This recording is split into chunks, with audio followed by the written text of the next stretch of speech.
जगत दृश्य है, आप उसके देखने वाले हैं। आप ब्रह्मा, विष्णु और शंकर को भी नचाने वाले हैं। जब वे भी आपके मर्म को नहीं जानते, तब और कौन आपको जानने वाला है? वही आपको जानता है जिसे आप जना देते हैं, और जानते ही वह आपका ही स्वरूप बन जाता है। हे रघुनंदन, हे भक्तों के हृदय के शीतल करने वाले चंदन, आपकी ही कृपा से भक्त आपको जान पाते हैं। आपकी देह चिदानंदमय है।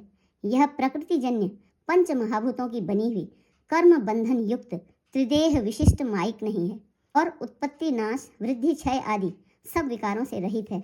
इस रहस्य को अधिकारी पुरुष ही जानते हैं।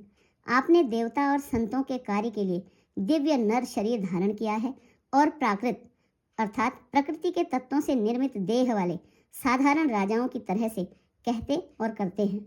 हे राम, आपके चरित्रों को देख और सुनकर मूर्ख लोग तो मोह को प्राप्त होते हैं, और ज्ञानी जन सुखी होते हैं।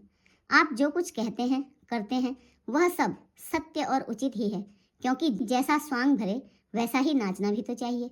इस समय आप मनुष्य रूप में हैं, अतः मनुष्योचित व्यवहार करना ठीक ही है। आपने मुझसे पूछा है कि मैं कहाँ रहूं, परंतु मैं यह पूछते सकुचाता हूँ कि जहाँ आप न हो वह स्थान बता दीजिए, तब मैं आपके रहने के लिए स्थान दिखाऊं। मुनि के प्रेम रस से सने हुए वचन सुनकर श्री रामचंद्र जी रहस्य खुल जाने के डर से सकुचाकर मन में मुस्कुराए। वाल्मीकि जी हंसकर फिर अमृत रस में डुबोई हुई मीठी वाणी बोले, हे राम जी सुनिए, अब मैं वह स्थान बताता हूँ जहाँ आप सीता जी और लक्ष्मण जी समेत निवास कीजिए, जिनके कान समुद्र की भांति आपकी सुंदर कथा रूपी अनेकों सुंदर नदियों से निरंतर भरते रहते हैं, परंतु कभी तृप्त नहीं होते।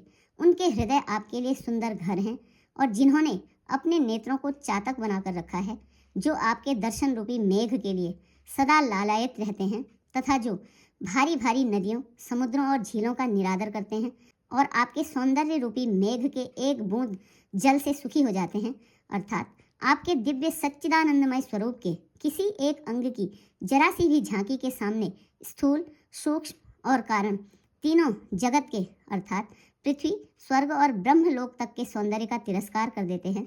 हे रघुनाथ जी, उन लोगों के हृदय रूपी सुखदायी भवनों में आप भाई लक्ष्मण जी और सीता जी सहित निवास कीजिए। आपके यश रूपी निर्मल मानसरोवर में जिसकी जीभ हंसिनी बनी हुई आपके गुण समूह रूपी मोतियों को चुगती रहती है, हे राम जी, आप उसके हृदय में बसिए।